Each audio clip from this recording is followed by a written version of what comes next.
Morning mga tulong guys.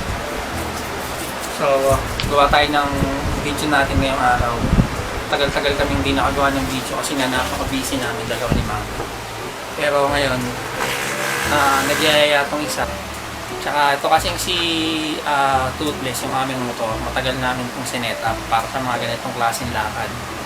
So, mamaya, after nitong clip na to, papakita ko sa inyo yung setup na sinasabi ko para sa mga ganitong klaseng lakad namin. So, babalikan namin kayo guys. Yan. So guys, ito pala yung ating motor ngayon. Yan. So, ito pala yung si Toothless ngayon. Ito yung sinasabi kong setup sa inyo guys. So, umpisahan natin dito sa harap.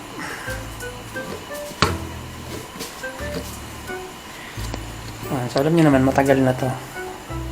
Ito yung dashboard niya para, yan. Para nakaipit yung ating camera. Dito yung 360. Ito, meron akong shades dito. Cellphone holder. Tapos nagpalit na rin tayo ng side mirror. Sa harap naman ito. Ayan. So, nilagyan natin siya dito ng winglet. Ayan. Ito. Kabilaan yan. Ayan. Dahil sa winglet. Ayan. So, naglagay din ako ng half crash guard ito. Pero kalahati lang yan. Mula dito hanggang dito. Tapos naglagay din ako ng mini driving light ito. Kabilaan. So, ito yung switch niya. Ayan. Para pagbabiyahe tayo ng mga gabi, meron tayong ilaw. Kasi ito, sa mga panggilid niya guys, bagong palit lahat yan. Kasi yung dating ewan ko nandito pa, pinamigay na yata. Pero nabasag kasi lahat ng laman itong panggilid. Kaya lahat yan bagong palit, pati belt. So ito, nagpalit din tayo ng gulong. Ito, bagong bago to. Sa harap, ayan o.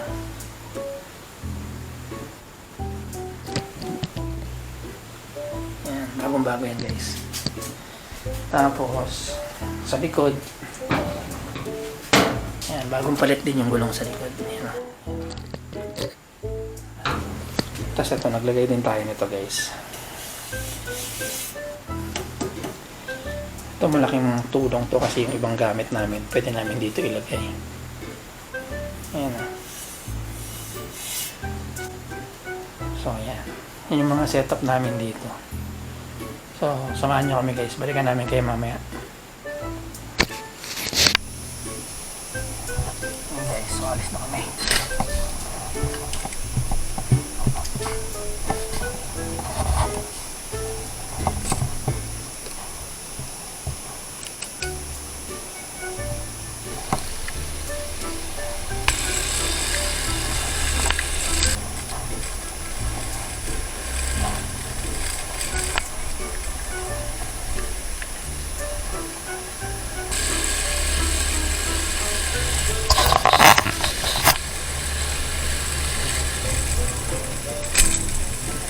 So mga tulong guys, papunta nga tayo ngayon sa Quezon, sa Infanta. Nagpas lang sa may Infanta ito. Bali, maliligo kami sa falls. Gaya kasi itong si Mami, siguro naiinitan to.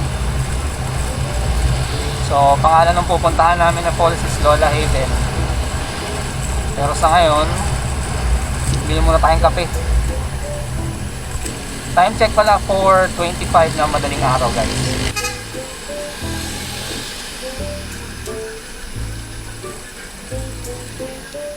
So dati-dati kasi mga tulonggis, hindi kami makabiyahe ni Mami ng ganitong oras, madaling araw.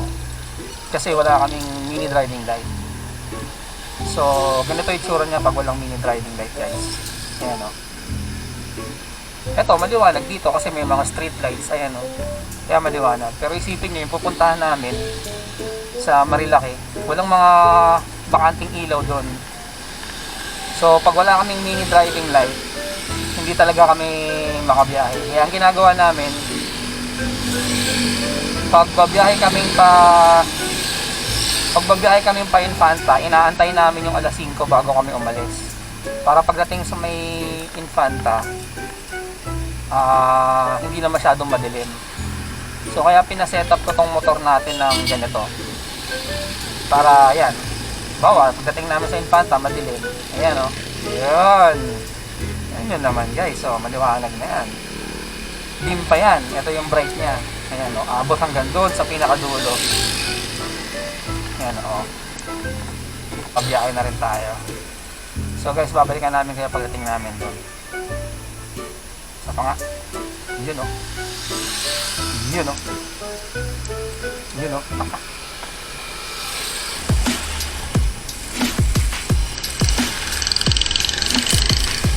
So mga talongis, nandito na nga tayo sa may Kogyo. Pa-Kogyo na tayo.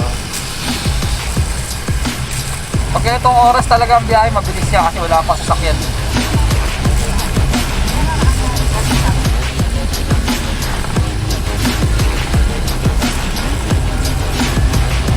Ayan, so ito ang parte dito, mga talongis, medyo madilim. Ayan, ayan sinasabi ko sa inyo, pag pinatay yan, ayan, napakadilim. Halos wala ka nang makita.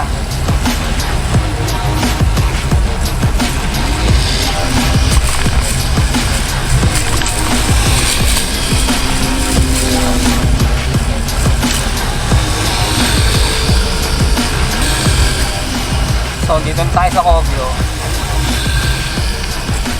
Ang plano namin is maghahanap muna kami ng mabibila ng kahit handok. Para pagdating doon may pagkain na kami. Hindi na kami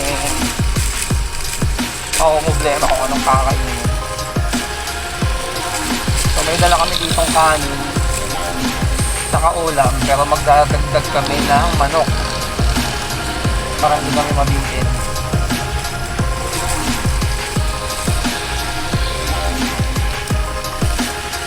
So balikan namin kayo.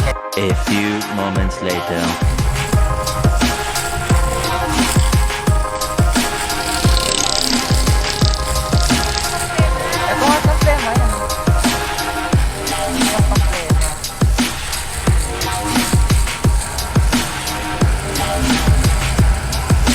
So guys, nagpas na kami ng Jariels na Kuya RJ at saka ano pa isa?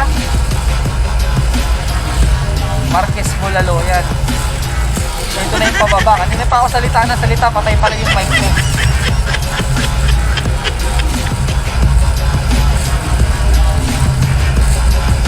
So ito, sabi ko nga kanina mga tulongis, ito yung medyo bago sa amin kasi nga isang beses pa lang kami nakababa dito. Kaya hanggang maaari, dahan-dahan lang tayo.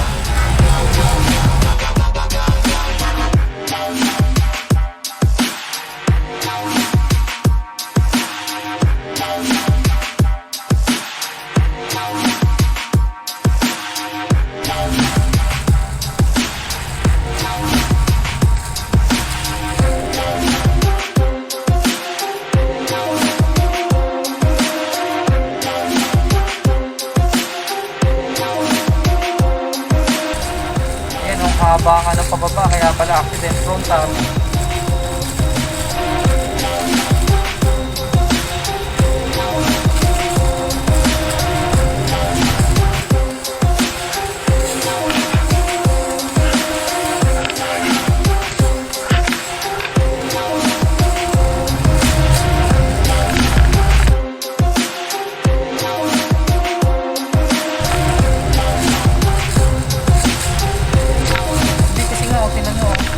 Tarik, nakakatakot.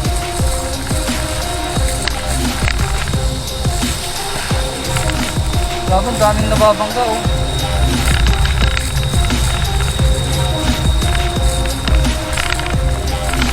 Kasi medyo kinabahan ako ng slide doon guys ah. Siguro hindi man kita sa camera pero sobrang tarik talaga. At ang haba pa, pasigsag pa.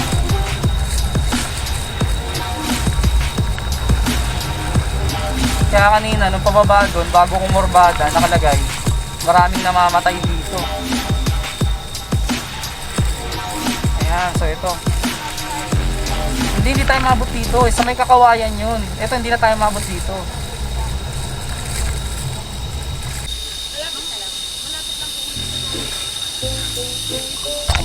Sige. Yan, so nauna na ako guys. Mukha na yung OBR ko.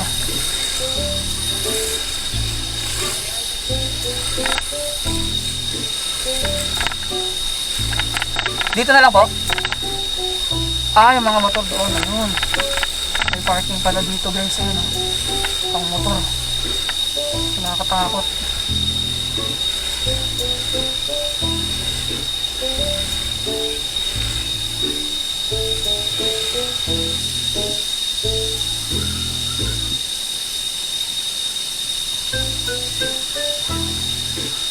Sakto may lumabas.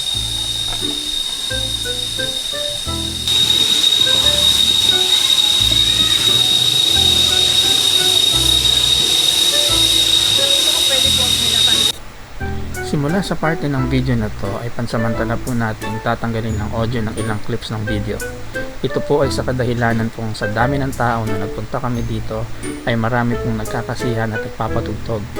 Alam nyo naman mga tulongges, baka tayo makopyright. At eto, naghahanap na nga kami ng mapupwestuhan dahil malapit na ding lumabas sa haring araw. Ang plano kasi namin, bago namin maramdaman ng init sa umaga ay nakalublob na kami sa tubig. Ito na nga ang napili namin pwesto. At dahil nga sa haba ng biyahe, talaga namang ginutom ako. Kaya tara, kain muna tayo mga tulongges.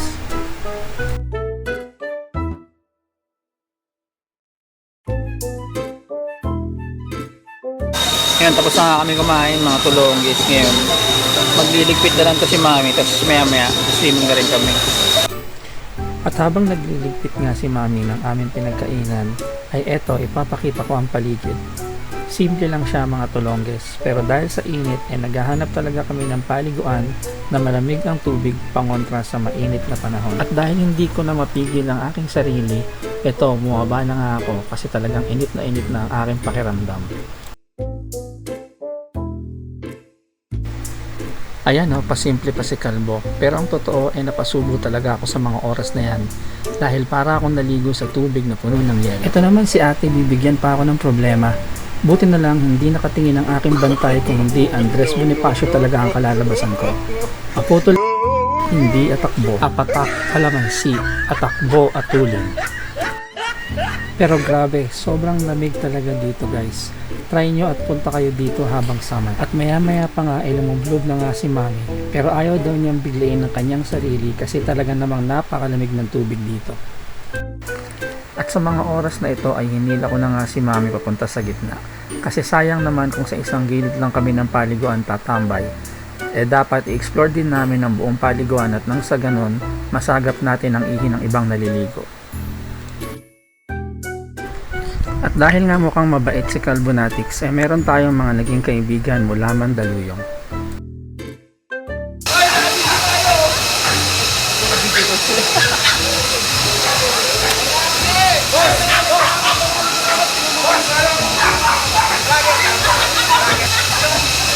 Kalbonatics TV, Kalbonatics. Shoutout sa'yo kuya. Shoutout sa Mandaluyong. Mandaluyong kayo? Ano sa Mandaluyong, kuya? Sakay sa Mandaluyong? Addition Hills. 9 de Febrero? 9? Sa Neve.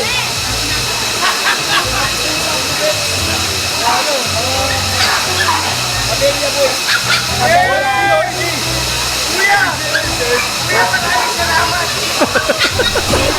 Shoutout sa inyo dyan mga Pabella Boys sa 9 de Febrero, Addition Hills.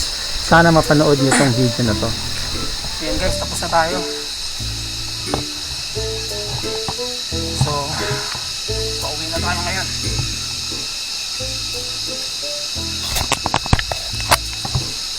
Tara!